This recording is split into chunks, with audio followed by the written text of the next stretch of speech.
Okay. All right, I think I'm recording. So we can go ahead, and the plan for this evening is we're going to start the butternut squash soup.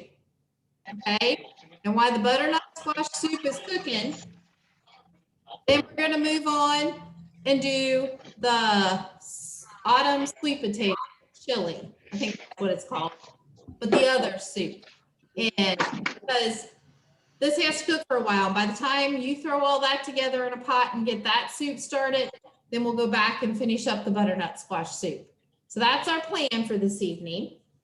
So sometimes you're not going to be able to see me because if I stand up, I can't chop sitting down. I'm not that good. But I want you to start first of all by finding your onion.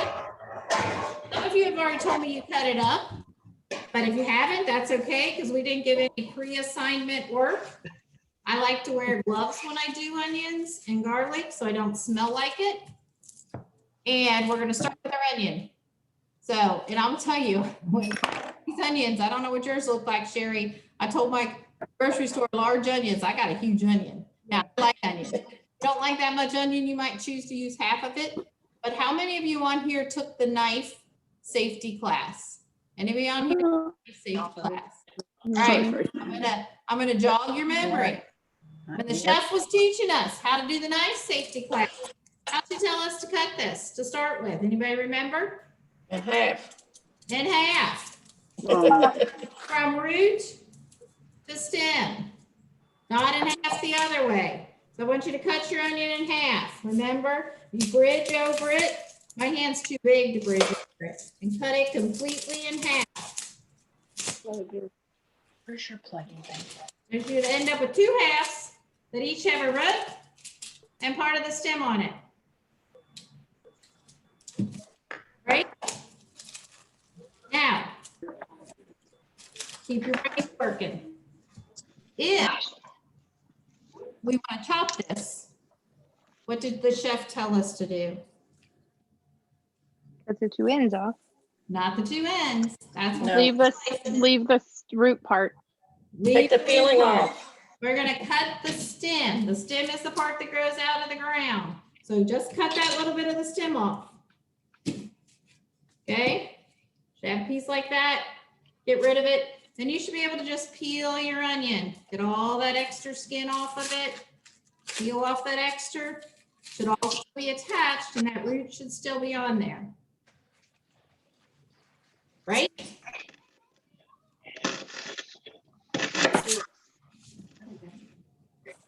Get another one, a little one. Is everybody kind of there? Yep. And then what did the chef tell us to do next? Angle it the same way that you angle your arm. Okay? And we're going to be cutting on these little ridges, but we're just cutting an angle all the way through, going back to the root, but don't go all the way down, just going back to the root and stop. So we're going to start and angle to the root, and rock that knife all the way back. She did it much better than myself. Let's just kind of angle all the way through. Lily. Oh my gosh. I'm busy. Mary, you This can is just a kind of little bit walk. shorter. I can't. Hey, can I go ahead and make me a co-host? Can you do that real quick? Is it Yeah. too wide for you? No, it's perfect. Hey, Mom, look, I did this.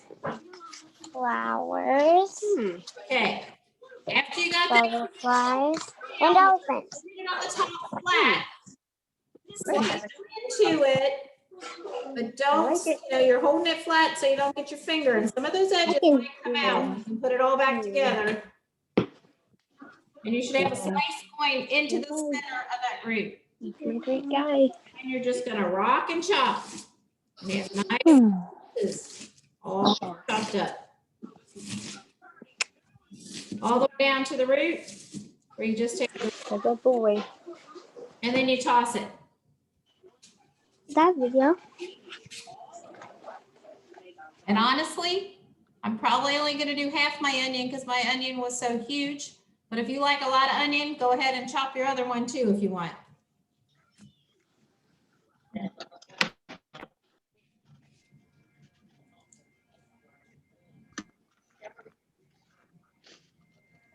Bethany, I see a hands up. Did you have a question?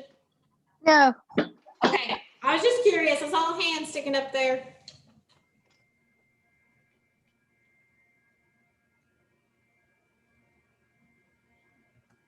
All right.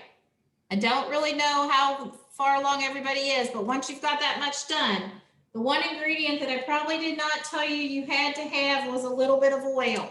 Sorry, Denise. I know you went to the store and asked me, but hopefully you have butter or oil of some nature or olive oil. And what you're going to do, and I'm going to use it all in the same pan I'm cooking it in. I'm going to put a little bit of oil in the bottom of that pan. When I say, it says, 1 tablespoon. I just pour a little. Okay, you're going to turn that pan on.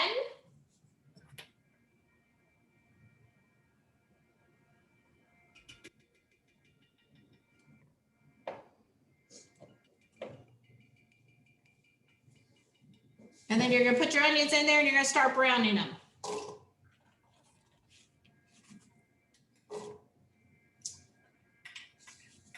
And then we're going to move on to our garlic. Everybody got your onions in your pan?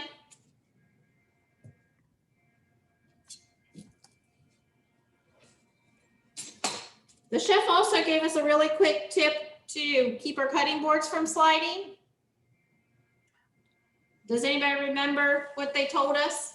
Put a paper towel underneath it, dampen it a little bit, and then that keeps it from sliding. Okay, we're gonna move on to the garlic. Everybody should have got a garlic clove somewhere in your bag. If you're not ready to move on, somebody's gonna have to tell me or put it in the chat. It looks like everybody's working Okay. away. So if you remember what the chef said, we're going to peel some of this rough stuff off to begin with of our garlic, right? Because we did garlic in that knife safety class too. Now, this is one thing that Kenna would use the whole clove for because I like garlic.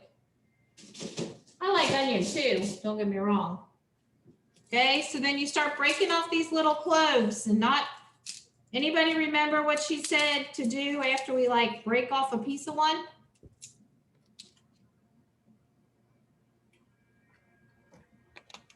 You smash it. You take the side of your knife like this, hit it. Ooh, I smashed it pretty good.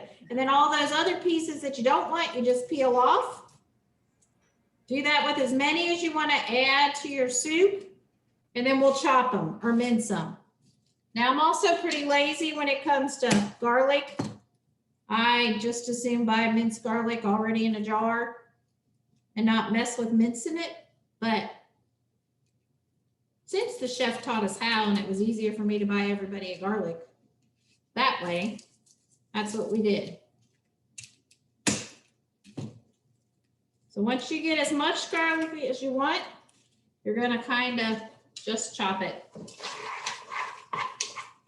Know that your onions are on, and if you need to, give them a quick stir.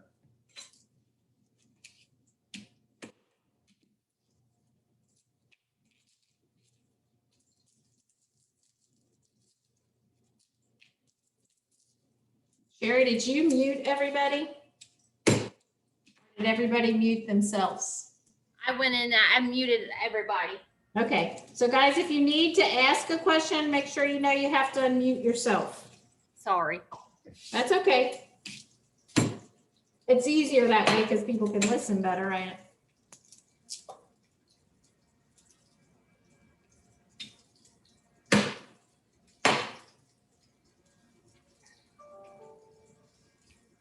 So pretty much when you're doing the garlic, you're just using that bridge because they're tiny, cutting it up.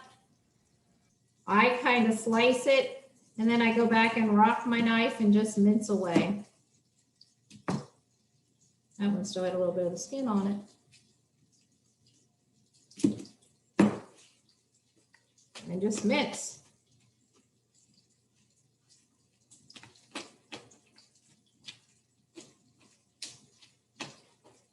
Keep in mind, we're going to be blending it all together. So if you don't get your pieces super small, it's not the end of the world. Because you're eventually going to blend it all together.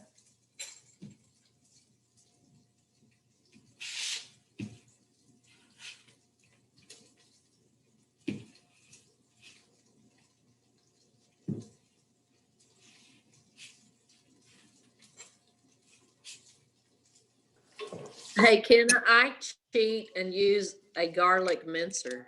Yep, that you can do too. And then once you get your onions starting to turn a little bit, they say cook them. The recipe says cook them until they're tender, and then you add the garlic. It's the same way with the onions. They're going to be boiling with the squash, so they will eventually cook more as well. So I kind of get them started to cook. Almost done, and then I'm going to dump in my garlic. And do it for about a minute longer.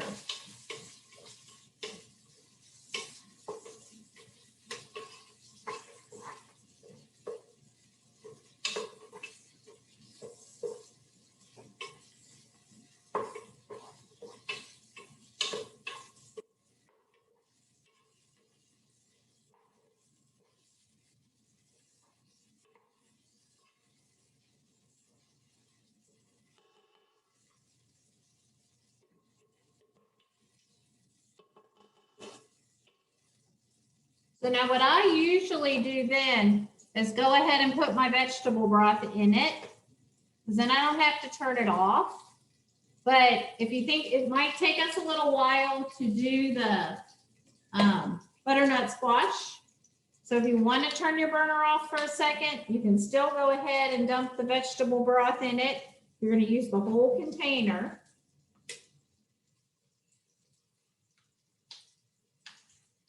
Maybe if I can open it.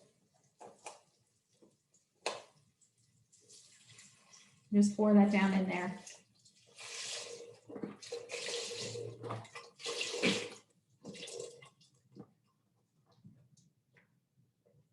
I sometimes, like, depending on the amount of squash you're doing, you can use more or less, but I think most of us got pretty big butternut squash.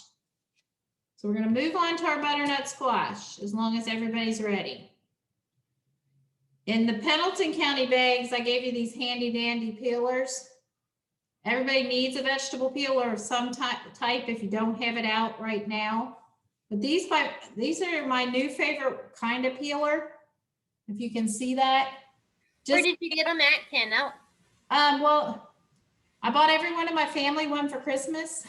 So I had them like kind of saved on there because, but I got them through Amazon. And Okay. they have a set of 3 packs that have different sizes. But the reason why I like them, especially for like winter squash that you're trying to peel, I can just stand it up and just go. So if you have that or whatever kind of peeler you want, I don't have to try to hold it and peel it at the same time. I can just stand it up and peel. It's my second new favorite tool in the kitchen. So just take your peeler whichever way. I mean, I remember, Michelle Hamilton, you might remember, we did a winter squash, what's for dinner class once. And we all struggle peeling our winter squash. And then when you get down to the bottom of it, it's the same way. If you just lay it flat, it just kind of curves with it. I'm a vegetable peeler when I use like maybe what I would call a normal vegetable peeler, and I'm trying to hold it. Somehow I always manage to peel my fingernail. Not sure how, don't ask me. But these are a nice, but whatever way you have or whatever tool you have, even if it's just a knife, you're gonna work on peeling that squash. And the Gallatin County folks, you did not get a peeler, but I'll find the link to that peeler that Kenna recommends and I'll email it to you so you have the link. It came in a pack of 3. I don't remember how much it was off the top of my head. And you probably can find them anywhere in the stores right now too. Yeah. I don't know why. I just like the way it feels and I like the way we can use it. So I'm not going to go too quick because depending on peelers we're using and how quick people are at peeling, you might not have your squash peeled yet. So Do we just some peel thumbs one? up. Kenna, do we just peel one if we had 2 in our bag? If you had 2, it was because you had small ones. So, our smaller ones. If you think there's going to be enough by peeling 1, that's up to you. I got some really huge ones, and then I got a couple more that weren't as big, and I wanted to make sure everybody had enough. In the chat, Bethany didn't get a peeler. Huh? Sorry, Bethany. 1 went in every bag. No, did somebody get 2 in their bag? I have an extra one here, Beth. Stop by.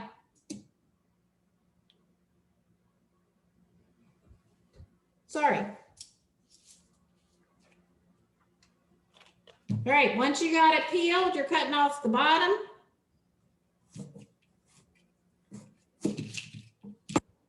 You're cutting off the top.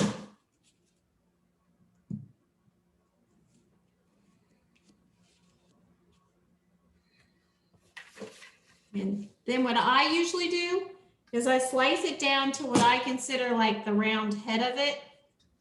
Because all this up here is solid. So I just do nice little slices of it, maybe 3/4 of an inch thick.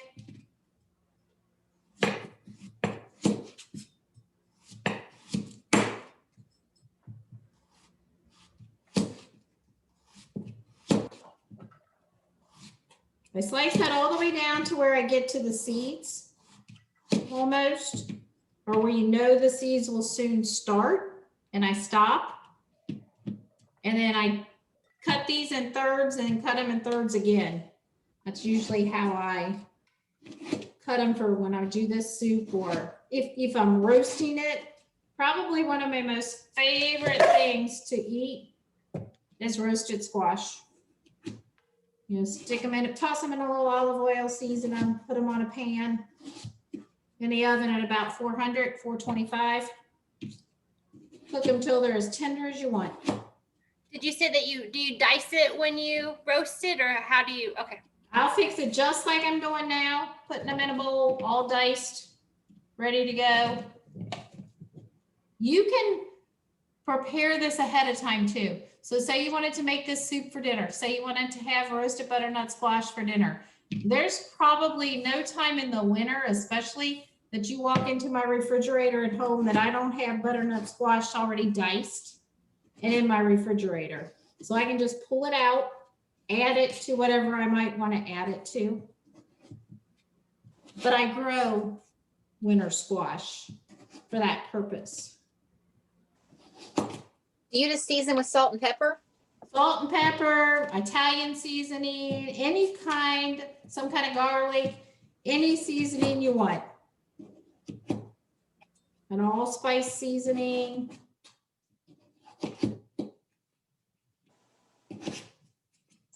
It's whatever your preference or likes might be. So once you get all the slices diced, then I cut the head of it in half.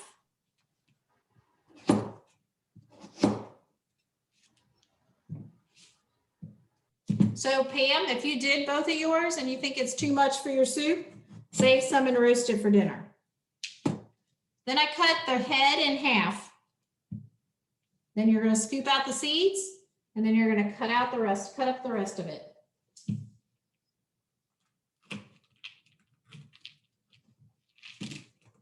I also like to wear gloves when I'm doing butternut squash because my hands turn orange.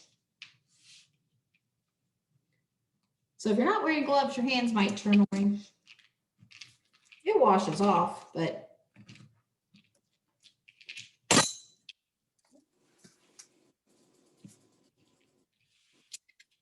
So as we're cooking the squash, are we putting it in the pot? Yeah. Well, we're cutting up the squash. It's all gonna end up going in that pot, yes, with your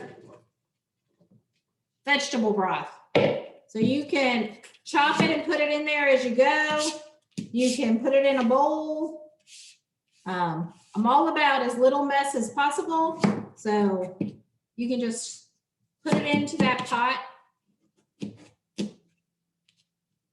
If you left that pot on, it'll start cooking it.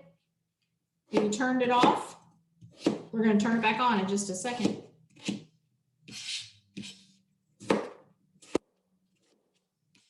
Also know if you're, well, we'll talk about this at the end as well. Depending on how much vegetable broth and how much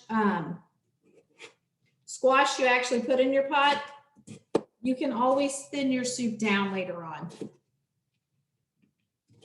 By adding more broth, adding more cream, because we'll add cream here at the end.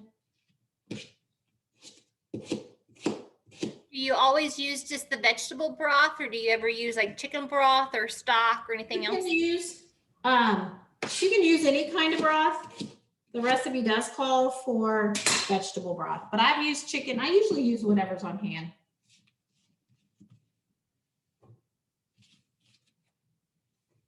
All right. Then you're gonna turn that burner back on. I'm gonna move mine to the front because it was bigger.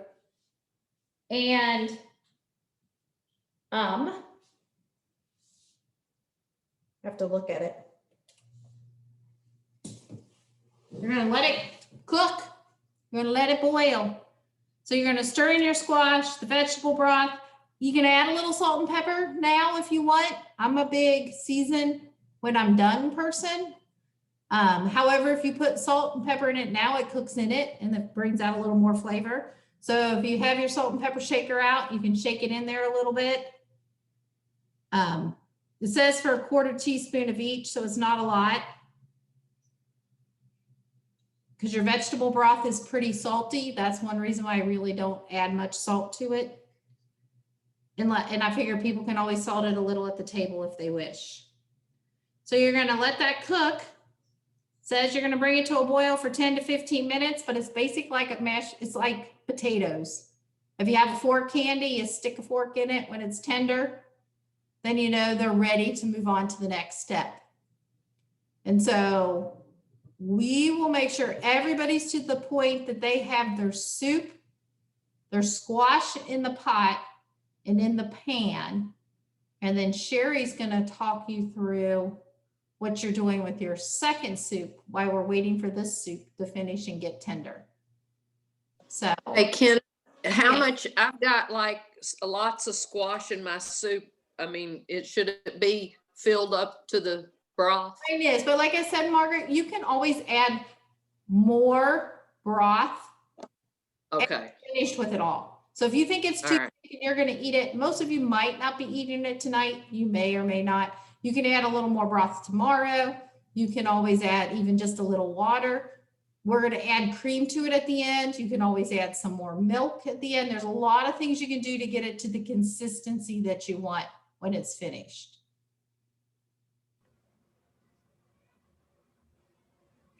What do you normally serve with the butternut squash soup? Or just this, like, did you crack A salad.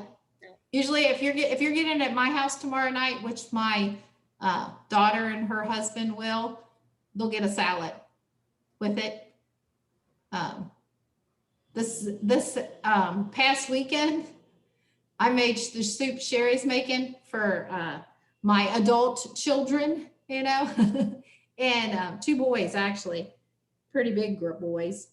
And they, because there was no meat in it, I felt the need to serve them a met. So you could serve it with a met, you could serve it with a grilled cheese, you can serve it whatever you want to serve it with, but soup is pretty filling to me.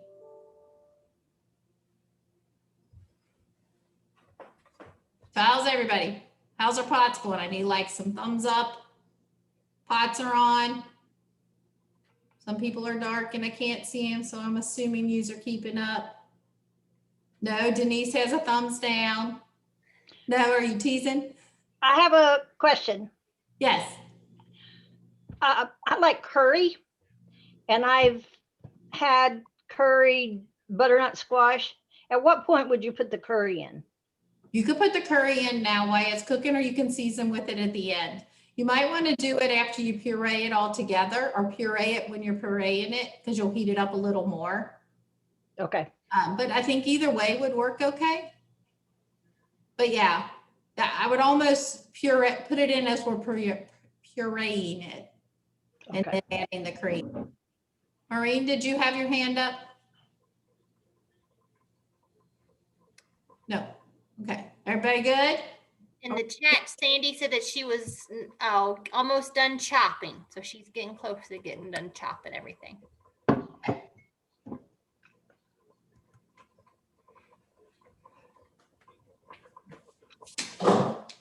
Bethany, I'm sorry you didn't get a peeler.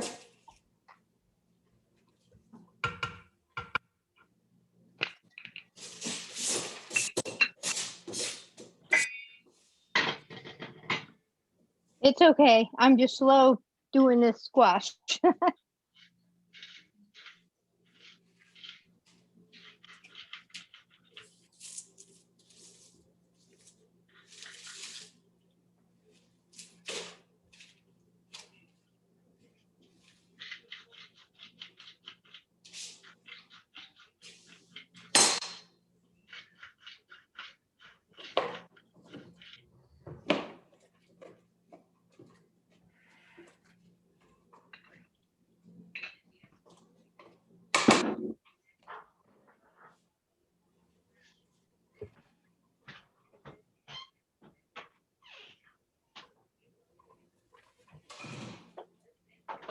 I can already tell mine's gonna need more broth, but I did 2 big butternut squashes in it.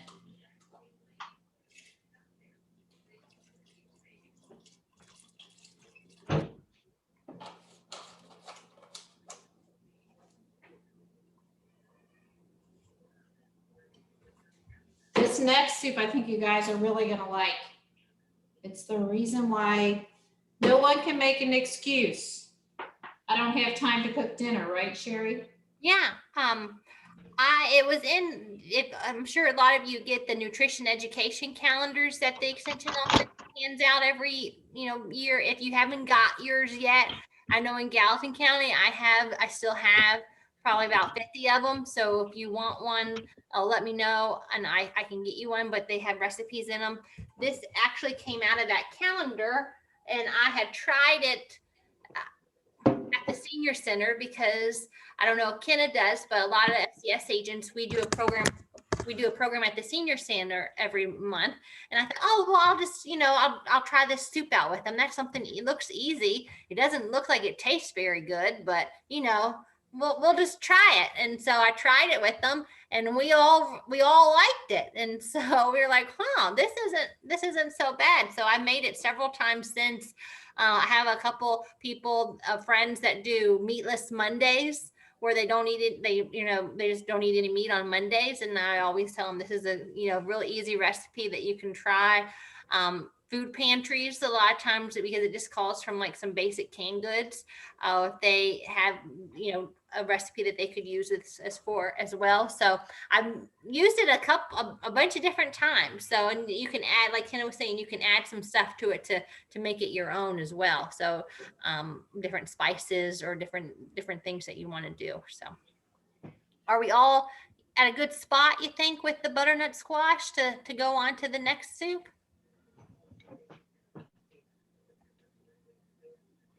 I see some heads shaking. Okay. I'm ready. All right. If not, it's super easy and you can catch up when you can. So it's the autumn sweet potato chili. You should have the recipe card in your bag with you, but it basically just calls for 1 can. It calls for a 15-ounce can of sweet potatoes, but I always get a larger can. So I know that the Gallatin County folks, they had the 29-ounce can of sweet potatoes, but in Pendleton County, I believe that they got an even bigger can, right? Yeah, we got the 40-ounce, I think, but I'm telling you, I made it this weekend and used that whole can. So don't be bashful about putting in that whole can. And I've used the whole cans before, the bigger cans as well. But what I do when I use the bigger cans is that I actually sort of just take out some of the sweet potatoes and I don't put all the juice in. So if you want to do that to where it's just a little bit thicker, you can. If you want to just, sort of put half the container in, if you have one of the big 60-ounce things of the sweet potatoes, you can do that. And then maybe add some of the juice. I had a question, does Boone County get bags? Boone County for like biscuit classes and other ones, usually not. They give them the ingredient list. So if you sign up through Boone County, you usually just get the ingredient list. Same way with Kenton County, I believe. And if someone signed up and from Boone County and we didn't get you the bag, I'm sorry. So we can, or didn't get you the supply list.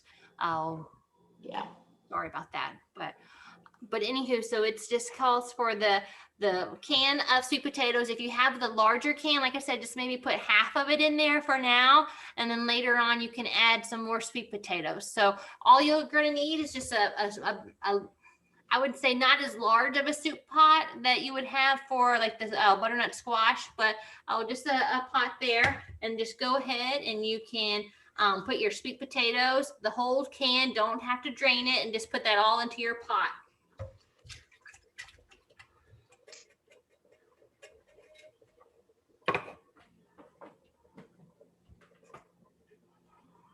The next thing, and you did not get this in your bag, but it's the tablespoon of chili powder. So it calls for a lot of chili powder.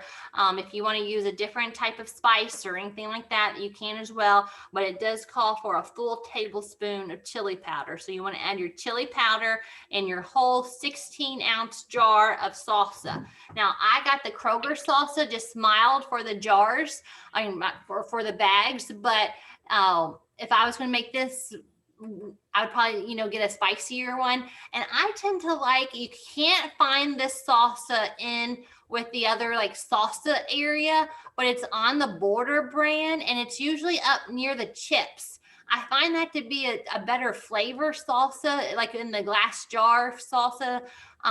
I always try to get that. It might be a little bit more expensive, but I feel like it has like a fresher flavor to it. So if you haven't tried it before, it's just the On the Border brand. I don't know why. I think it has a better flavor or taste to it, but it's in with the chips. So you can hardly find it if you go look with the salsa. It's not there. It's with the chips. So go ahead and in your pot. Can I ask you a question? Yeah. I'm sorry. I looked at the sweet potatoes are in heavy syrup. Is there any way we can drain it and just put some extra liquid in or something? Because I don't want all that sugar. You could. Yeah, you could. If you want to do that, and you can, because same with the black beans. I had to they're take not drained either. I take what our local grocery store had on hand. So Okay. don't want that much. Okay. Use some of it, use liquid. You can use any kind of broth to add a little liquid to it. Okay, great. Thank you. So if you wanted to drain that and like she said, use some vegetable broth, or if you wanted to either use some chicken broth or just some water, I think that it might just be a little bit thicker if you don't add any broth to it. But yeah, you can drain that as well. So, but it may lose some of like the sweetness, but yeah, it's an easy recipe, your own. So go ahead and add the salsa. And I have the tablespoon of chili powder into your pan.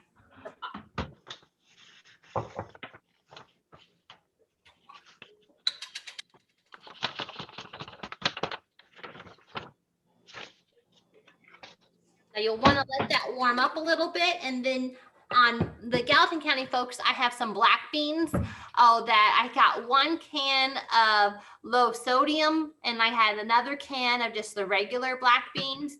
If you were watching your sodium content, if you were going to make this again, I would get, just 2 cans of the low sodium or no salt added black beans, because again, it's not something that you're going to drain or rinse. But I just got you 1 of each. That way it wouldn't have so much salt. If you think it needs more, just go ahead, like Kenneth said, and add more salt. But I don't think you can have much of a difference. So go ahead and open those cans and just throw them in there. So we're just throwing everything in the pot. And you were going to be using dried black beans. How much would you use, Kenna? You would probably, if you were, you would have to cook them yourself ahead of time. You can't put them in the pot now, so they would have already had to been cooked. And you probably have done it in your pressure cooker, but maybe a cup of maybe, I'm kind of a bad judge. I don't do beans enough, but like if we're putting 2 cans in there, the most you would need would be 2 cups worth of black beans cooked down, would be my guess. But yes, you could, but then understand however about half the bag. However you are cooking using the dried beans, you're gonna add the liquids with it too when you're done, which is really unusual for beans. A lot of times we don't do that. Yeah, most of the time in any recipe, like a chili recipe or anything, when you add the canned beans into it, you usually rinse them. But in this one, you are using all of the sauce, so. Do I have to use the black beans? Could I use cannoli beans, cannellini beans? Use whatever beans you want to add in it. I don't like black beans. Well, if you don't like them, don't use tell my them. granddaughter, when it's all mixed together, you can't taste them. You swear. I swear, it'll taste like chili. All right, I'm going to take your word for it. That's what I tell her, and she believes everything I tell her. Now the black beans are going to give it more of that, almost like meaty texture, if that makes any sense. So, than like a white bean, or it'll give it more of a, almost like you have hamburger meat in it or something texture. So just mix that all up, and then you just let that heat up, and that's all you do. Oh, if you want to add more sweet potatoes to it, if you have one of the larger jars, you can definitely just take some of those sweet potatoes out. I think, Kenna, when you used one of the larger jars, you actually used the liquid and stuff too, didn't you? Or how did you do it with the really big jar? I used with what, please? I missed the question, Sherry. When you had the big jar of the sweet potatoes, did you use the liquid with it too, or did you just? I did, but I also, and it makes a difference on how long you cook it, because things will thin down as you cook, or thicken up as you cook it. I put it in the crock pot. I dumped all this stuff that Sherry just told you in the crock pot, added, I mean, I like a little extra, I even added extra chili powder, because I figured I needed more chili powder because I had more sweet potatoes. And I cooked it, like I put it on before I went Sunday morning to church, and we ate it for lunch. So I think that time of like sitting and slow cooking helped it thicken up even more. So it's a really easy option, even though nothing really needed to cook. I just left it on low and it just kind of blended all together. So that's basically it with the sweet potato chili. Oh, like I said before, it was a recipe that I looked at and I was like, this does not sound very good, but it has a really good flavor and a really good taste to it. So I'll let it cook for a little bit and let it all warm up, and then later on taste it. You can put cheese on top of it or add any of the other toppings, onions, or anything like that that you want to add to it. Tony says he does not have sound. Sorry. Okay, so I'm sorry, I moved forward so I could answer. Everybody's pot maybe should be boiling. I don't know if you can see mine steaming over there.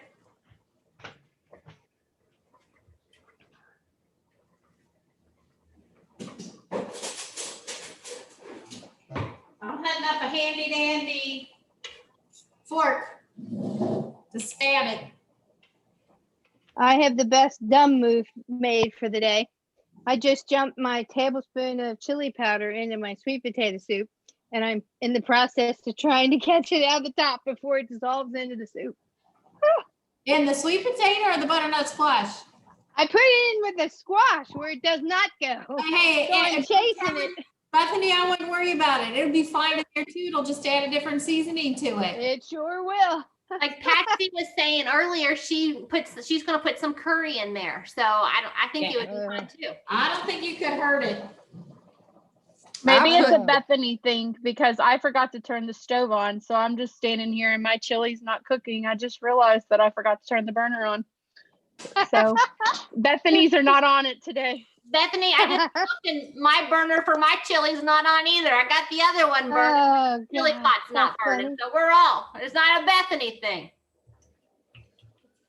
It's a Tuesday night thing, maybe.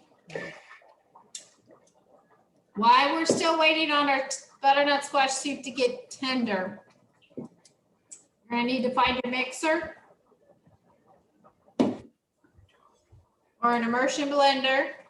I don't know if I'm saying that right. Do you guys like the immersible ones? Do what? You like those immersion? I used to have one like 20 years ago, but I haven't had one since. Yeah. Well, it's kind of like, there's some tools in your kitchen that you just want to have when you want to do something and you might not use it again for a month. But when you want to use it, you really enjoy it. So this is kind of like that tool, depending on what I'm making. So I use it a lot when I'm doing any kind of creamy soup. You do a split pea soup, you do a butternut squash soup, you do a cauliflower type soup, anything. So it comes out more for the soups, occasionally for mashed potatoes, depending on. Broccoli soup. It's really good for broccoli soup too. Yeah, broccoli and cheddar. Yeah. Yeah, it just depends. Is there a one of good those things brand? that's not used every day, but when I want it, I want it. Is there a good brand to buy?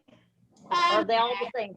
I don't, go with a name brand. I wouldn't go with a non-name brand.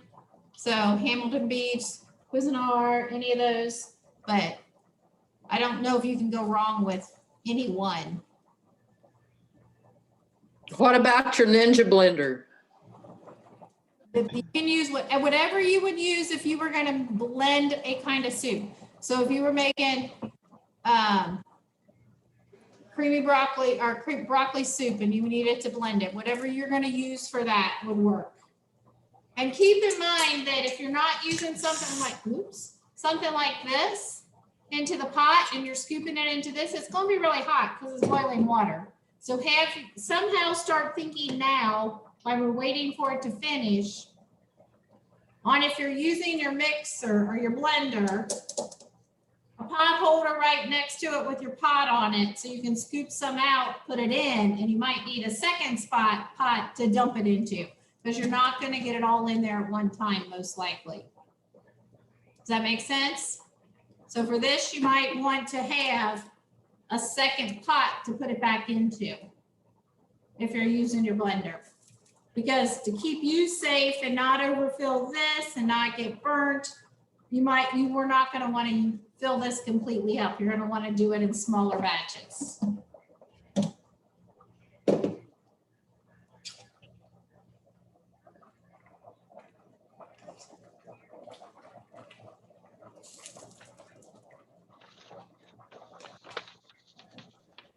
I forgot to mention something with the sweet potato chili that I normally do. I don't know if you did it, Ken, or not. Sometimes in the canned sweet potatoes, or the yams is what they are that you got, but they're large chunks. And so I usually take my spoon and just sort of make them smaller. So that way you just don't get a huge, big, thick piece of sweet potato in the.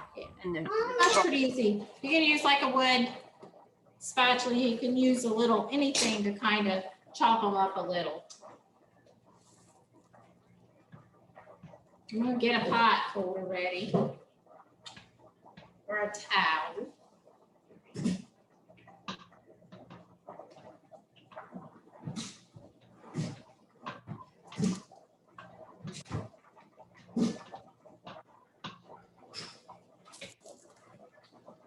And while you're waiting, my soup needs a little bit more to get to the correct tenderness. I don't know how you guys are. Not much more. I'm beginning to get a fork in them. I don't know where you're at with yours. But if you've made mashed potatoes before, you kind of wanted that consistency. Do you drain your squash? Did somebody ask a question? Yes. Do you drain the water off your squash? No, because that broth is going to keep it thick. So even when you're blending it, like if I'm using this immersion blender, I'm blending everything in that pot together. If I'm putting it into my mixer or my blender, I am adding some juice with it and putting it all back in. So you're going to use all the juice. And And while you're waiting a few more minutes, everybody should have had 1 little jug of heavy cream. So locate that out of your refrigerator.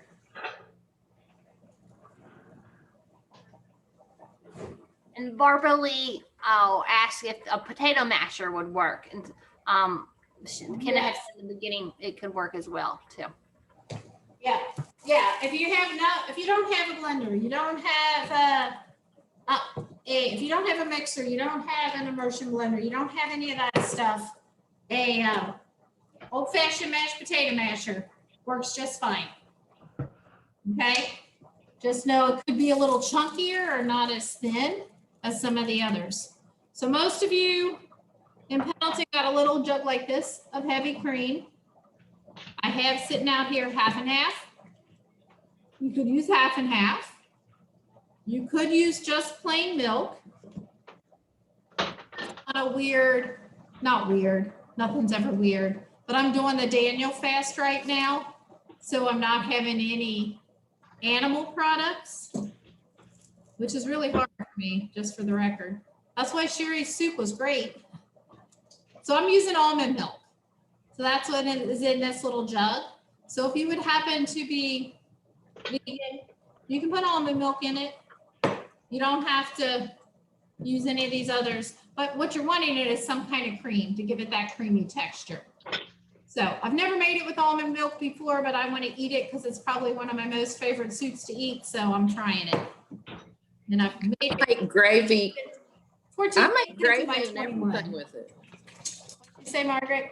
I make gravy and everything with almond milk, and you can't tell a difference. Yeah, I figured we would be able to, so.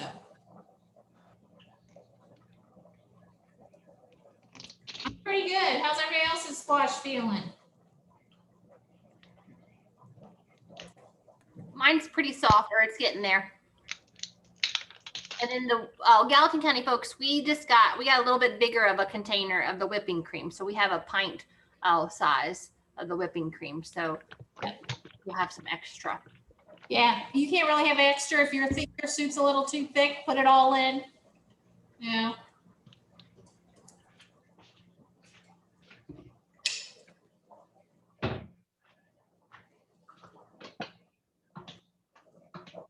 So don't rush your squash. So I just turned mine off to let it calm down from its roaring boil because it was boiling pretty hard. And then I'm going to move it over here to my hot pad. And I'm hoping I don't do what I do at home sometimes. This is my favorite tool, but sometimes Kenna forgets how to use it properly. And I think, oh, let's pick it up and move it back down. Hey, what happens? Who has one of these? When you pick it up and move it back down. If you move it too high, it kind of sprays everywhere. So you might, if you're using your blender, you probably will need some kind of soup ladle or some kind of glass measuring thing that you have a good handle with so you don't get too hot or too close to what you're putting in here to dip your soup into there to blend it.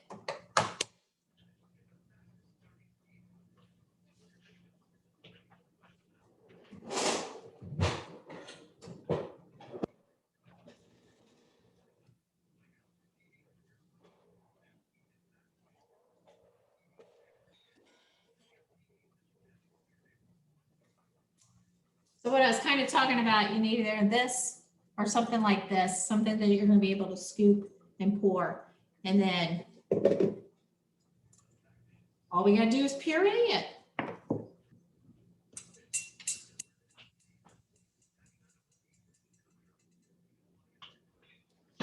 Do you add in the whipping cream or the milk or anything before you? I don't add that in until after I've pureed the soup.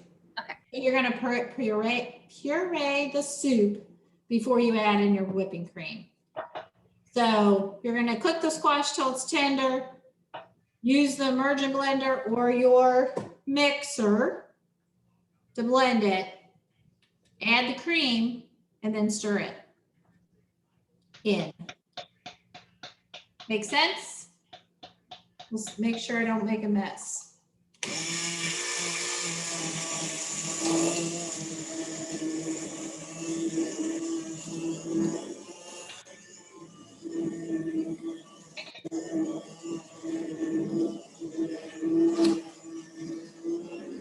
find out that I think like butternut squash is very, has a lot of water content to it.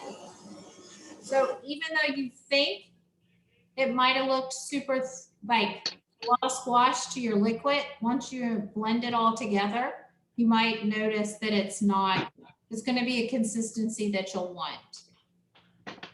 So you're either blending it with your immersion blender or you're putting it in your blender a little bit at a time, or as much as you're comfortable putting in it and blending it. You want it to be puree. You want it to be no chunks, nothing in it that's chunky. You want it puree.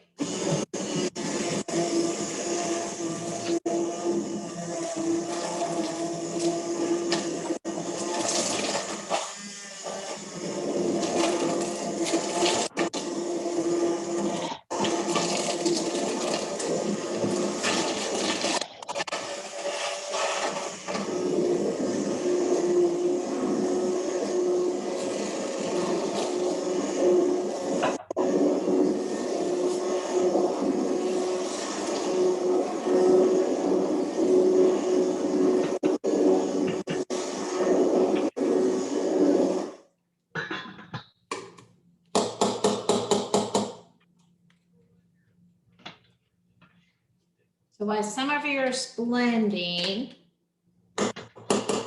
especially if you're using a mixer, it'll probably take a little longer. Whoops, as I trip over my chair. I'm gonna kind of watch. If you can listen while you're working, I'll tell you some. I already told you how I love to do butternut squash, roast it, okay? So I'll just do butternut squash and roast it. My next favorite way to eat butternut squash that has tricked everybody, including some people at church at like a potluck dinner, is when I'm making mashed potatoes, I use half butternut squash. And then I just tell people I put cheddar cheese in it because it has an orange color. And you really don't have to put any cream in it because you are very little and or very little butter, because the butternut squash has a very water consistency to it. So you don't have to put much in it. But I made it, I make it all the time. Actually, the kids like it that way, even as much as just regular mashed potatoes. So you can almost tell when you're blending it, if you were just using it in itself, you'd have mashed butternut squash. If you would have drained some of that juice off of it, and you could just eat that as well.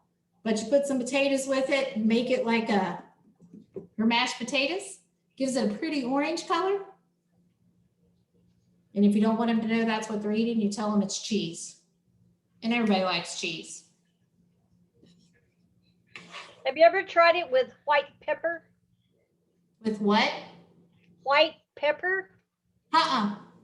Try it sometime when you roast them. Okay. Or mash them. Right. Kenneth's go-to flavoring is garlic. I always like, garlic, more garlic. How's our mashing doing? I'm sorry? I'm trying to see how everybody's doing on their mashing. I'm done. Or after you, however you're blending it, you're adding your cream. I feel like my soup is a little too thin. Is there a way to... Well, I will tell you. So what do you know about heavy cream? I guess it'll thicken.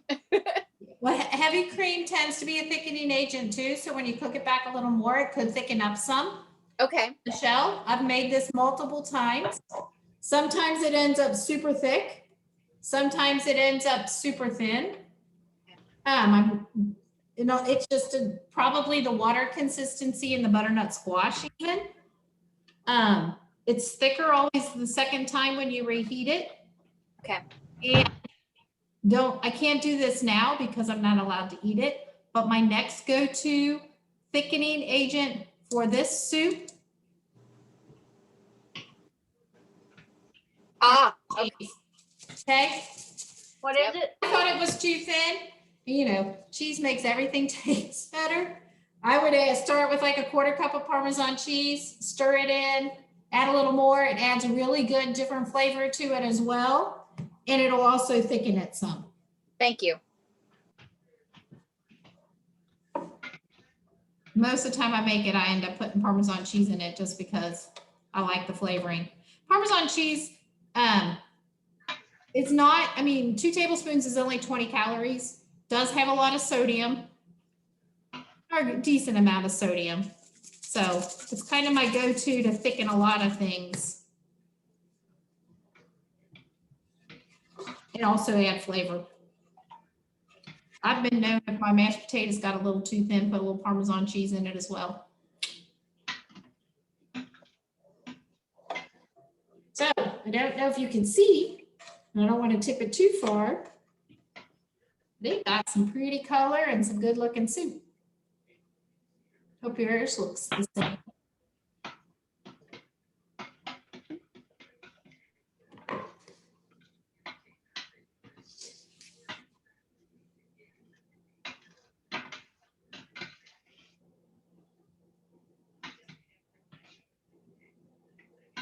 This will be my dinner tomorrow.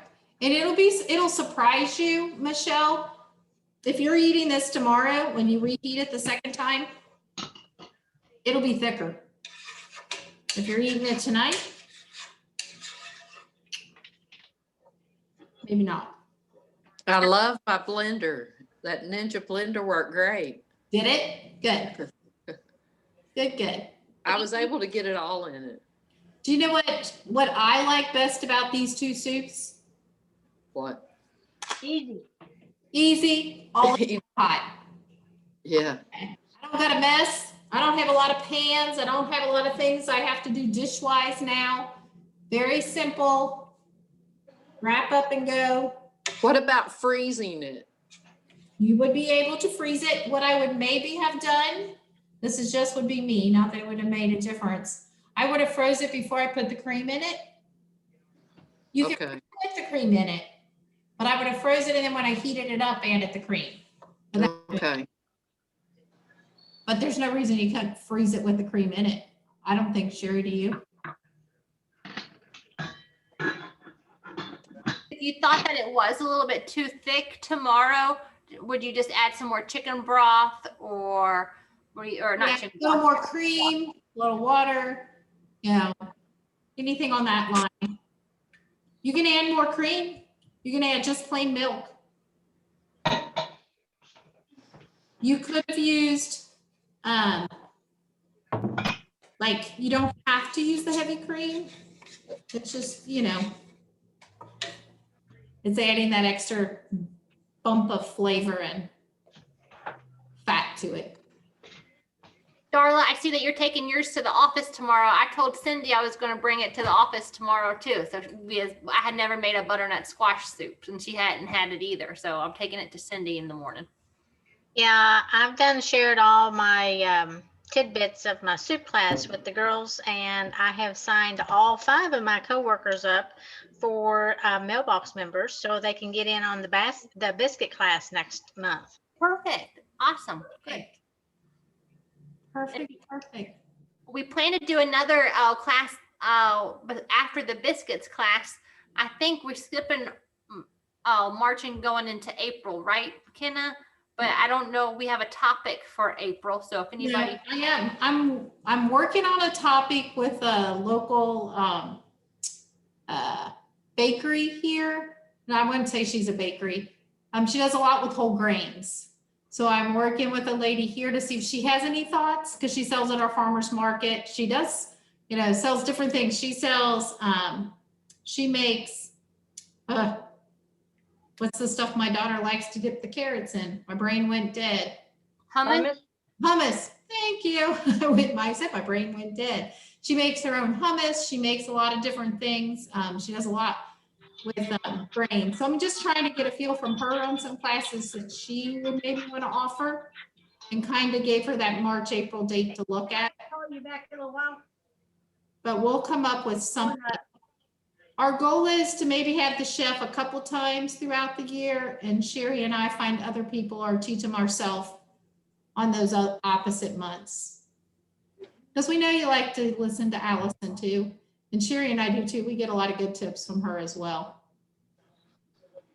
So I had reached out to Justin here locally that runs the Jules restaurant to see if he had any ideas on classes or things like that as well.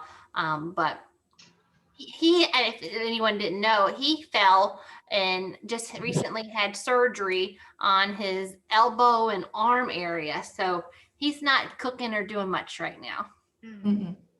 I do have a request from all of you, because you get emails either from Sherry or myself. Okay, one, you can email us back with thoughts on classes that you might have. And two, I love soups. I love to make different soups. So what my challenge to you is that I want my emails to be bombarded with soup recipes that you do that are quick and easy, that you've tried and you really liked, because then that will give me some new soup options to try. So if you just hit reply all, then everybody will get that soup recipe. If you just want to send it to Sherry or myself, I'll try to put them together and send them out to the whole group as well. But yeah, send us soup recipes. That's your mission. I'm going to put our email addresses in the chat box too. So if that way, if any of the Gallatin County girls want to send you a email, or if they want to include me on the emails, they can as well. Yeah.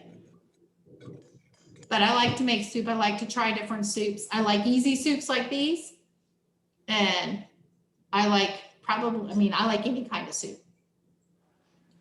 So send me your soup recipes that you do.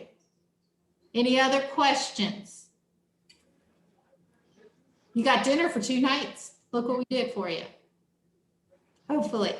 You might have already answered this, or somebody asked it. What do you think about freezing on both of these? Would they freeze well? I know the butternut squash soup would freeze well. Okay. I'm not sure about the sweet potato. I would think it would, but I'm not for sure. Your sweet potatoes might break down a little bit more when you reheat them back up. Okay. But I don't know. There's not an ingredient in it that it would not freeze. Yeah, it might just not be a good texture. Okay. Your texture just might be a little different. They both taste great. Yeah. All right. Send us your soup recipes. We thank you. I'm going to stop recording right now.